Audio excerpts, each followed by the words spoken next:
Hello, how are you today? My name is Sydney Oliver, and I am from Atlanta, Georgia. It is 3:18 a.m. Eastern Standard Time, and I am a retired soldier from the United States Army. And this is basically what I've been through, short version, so to speak, of my life. On 23rd November 1963, the day after, unfortunately, was a sad day in America that President Kennedy was assassinated. When Kennedy left, the next day there was me. And I was born in Fort Campbell, Kentucky, because my father was in the military at the time. He's retired from the military, and so am I. Um, we stayed there from Fort Campbell from 1959. He was there until 1968. And between that time, around 65, 66, I believe, I'm not sure because I was a real small lad then, he went to Vietnam with the 101st, go Screaming Eagles. And after we left Campbell, we went to Fort Bragg, North Carolina in 1968. And my sister was born on New Year's Eve, December 31st, 1970, at Womack Army Hospital, Fort Bragg, North Carolina. We stayed there until 1972. And then my father became a drill sergeant from 1972 to 1976, basically towards the end of the Vietnam War. Um, After we left Fort Jackson, South Carolina in 1976, we moved up to Pittsburgh, Pennsylvania. My father's actual duty station was Fort Dix, New Jersey.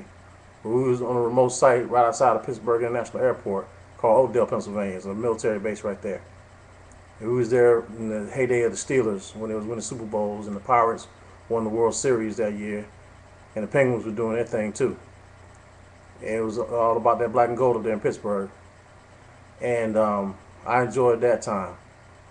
After we left Pennsylvania, we moved down to El Paso, Texas, Fort Bliss. My father was going through what they call the Sergeant Major's Academy in 1980. And then after we left Fort Bliss, Texas in June 1980, I believe it was, my father went over to Germany for about 6 months. And me and my mother and my sister stayed behind with a school here in Atlanta, where I live at now. I went to Turner High School when it was a high school. It was a middle school now, from what I was saying, on the west side of Atlanta. Right by Mosley Park off MLK. People from Atlanta know where that is. After we left there, my father came back from Germany, because it takes about basically 6 months to get housing over there at that time. We flew over to Germany. I graduated high school in 1981 from Wurzburg American High School. My father was in HAC 3rd Infantry Division, the hat that I have on now. 3rd ID, Rockin' Marho. And we stayed there until 1983. After we left Wurzburg, Germany, we went to Fort Benning, Georgia. My father was up on Kelly Hill, which is now 3rd Brigade, 3rd Infantry Division up there now. Back then it was 197th Infantry. And then we stayed there from 83 to 88.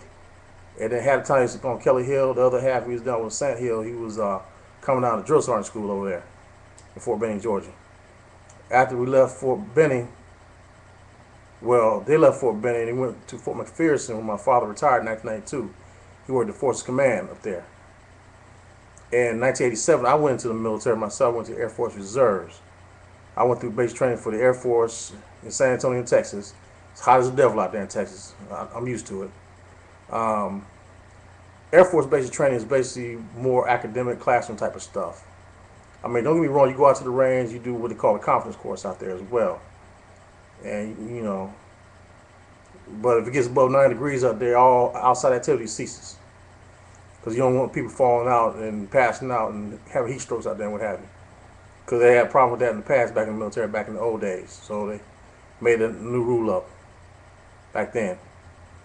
After I left San Antonio, I went to Wichita Falls, Texas, with Shepherd Air Force Base. And I learned the Air Force Specialty Code. I was triple nickel, called Production Control Specialist. People in the Air Force know what I'm referring to. I was at Dobbins Air Force Base in Marietta, Georgia, Smyrna, Georgia, for like 4 years, 87 and 91. In 91, I decided to join the Army because my dad used to make a joke about me when we was down in Fort Benning. I don't want no Air Force people in my house. You know, I'm not going to talk back to 11 Bravo Sergeant Major. It was crazy as I don't know what, crazy as a bedbug, you know, but I'm used to it, hell. I went to the Army in 1991, went to Fort Leonard Wood, Missouri for my basic training for the Army. So I went to basic training twice, for the Air Force and for the Army, which was fine. I was still in good shape. I was a young boy. I was 27 years old then, so I was in pretty relatively good shape. But back then when I went to the Air Force, I was considered old guy, one of the old guys up there. Because I was older than most of the young recruits they had there. It was like 19, 20 years old. So they kind of looked up to me a little bit, you know. And after I left Leonard Wood, I went to Fort Lee, Virginia, where I took my AIT at, and I was in 77 Fox, it was called back then. It's called 92 Foxtrot. That's a petroleum supply specialist. And after I left Fort Lee, I got stationed in Korea. That was my first duty station. Majority of my class went to Fort Hood, Texas. About 8 of us went to Korea. I was one of those 8 personnel that went over to Korea, which was fun, but it was cold as the devil over there, I tell you what. People that have been to Korea know what I'm talking about. Except for my Fort Drummer's cold. Yeah, it's cold up there, but it ain't no cold like Korea cold. And people that have been over there know call it cold Korea. They know what I'm talking about. Anyway, I met my wife over there. She was stationed down in Seoul, Korea. I was up in 2nd Infantry Division. That place called Camp Hovey was right in the door. Camp Casey, Korea. 2nd ID headquarters was up there at the time. And we used to go on field problems up towards the militarized zone. In other words, up towards next door to North Korea. We was out in the field. A lot of folks have been to Korea about 7 to 12 months spent over there in the field. They know what I'm talking about. This is back in the 90s and the 80s. It's just like this is the way it was. But I had a good chain of command over there. I had a good people to look out for me. Unfortunately, not unfortunately, we got married. Me and my wife got married over there in Korea. But unfortunately, found out she was sick. Found out she had cancer. So we had to merge PCS back to the United States. We went through Hawaii, went through Japan, Hawaii, California, Texas, D.C. Then we ended up in Augusta, Georgia, at Eisenhower Medical Center, where they had medically retired her from the Army. They gave her 100% disability because, you know, you can't fake cancer. You know, there's nothing to play with. And unfortunately, she passed away on December 6, 1993. And that was a pretty sad day for me. You know, I still miss her this day. This is August 12, 2010, and I still miss my Stephanie to this day. That was her name, Stephanie Lee Oliver, or Garner. My last name is Oliver, but you know, I still miss my baby. I love her to past the day I die. When they bury my butt, you know, I'm still love her. Just like I love my mother, may she rest in peace. But I'll get to that in a minute. Anyway, after Fort Gordon, I got remarried again, but I'm not going to dwell on that. That was a it's a bad experience. And I'm not saying all marriages are bad, but you got to work at it. Because see, my mother was married to my father for 47 years before my mother passed. And not like I said, I'll get to that story in a minute. It's not easy being an Army dependent or Army spouse. You got to be a special kind of human being, whether you're married to a female soldier or a female married to a male soldier. It's not easy. It really isn't. You got to be dedicated. You got to make a lot of sacrifices. But like one of the young ladies I saw her YouTube thing, it has its advantages. You get to see different parts of the world and meet different people, what have you, and that's a fun thing. But you got to be prepared for that type of life. So to speak, nothing really prepares you for that. But if you really truly love your spouse, you know what I'm saying, you got to hang in there with him, you know, or her. Because it ain't easy. You're going to go through some rough times, especially now, because a lot of folks getting deployed over to Iraq and what have you. And Afghanistan now, recently. But this is the deal. After I went through Gordon, I got out the Army, went back in 2000, went to Bosnia. I was over in Bosnia when 9/11 happened. Then I've been to Fort Hood, Texas, Colorado, Fort Carson, Colorado, Fort Sill, Oklahoma. I went back to Iraq twice from 2004 to 2006. I got sick myself. I had a heart attack when I was at Fort Bliss. That's the reason why I retired now. I retired in 2007. And I lost my mom. Give the story of my mom. I lost my mom in 2009 on New Year's Eve, ironically, my sister's 39th birthday. But my mother was going through problems. She had diabetes. She wasn't breathing. She was on the breathing till she wasn't. At least she's not suffering anymore, you know.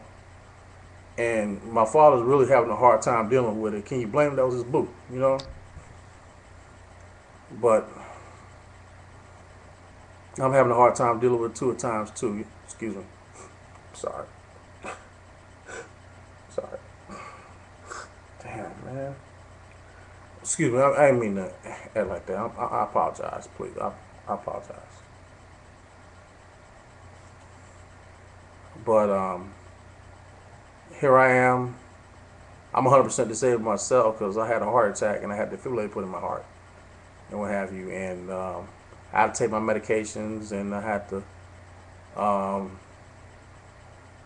sleep apnea. I had to be on a machine for that sometimes.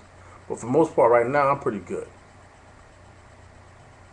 But getting back to what I originally was talking about, the military lifestyle, if I had to do it all over again, I'd do the same thing. Minus the heart attack, of course, you know, but hey, it is what it is. You know, I didn't ask for this, but, you know, it's a fun way of life if you give it a chance.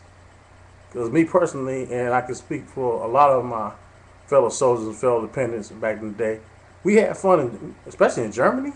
We had a blast over there, man. You got to go to Paris, go to England, go to Amsterdam, go to Italy, you know, Berlin. You get to see all different kinds of cultures. And for me, my little badass back over there back in the day, you can meet some fine women over there, boy. Look at him. Watch yourself now. But, you know, right now I'm just chilling. And if you do decide to deal with the military or go into the military yourself, or if you marry a soldier in the military, be a very supportive spouse. That's all I'm trying to say. Be very supportive. There's going to be times you don't want to be bothered, but you got to sit down and talk about it. It's not easy, but it is a fun way of life. And me personally, I wouldn't have it any other way.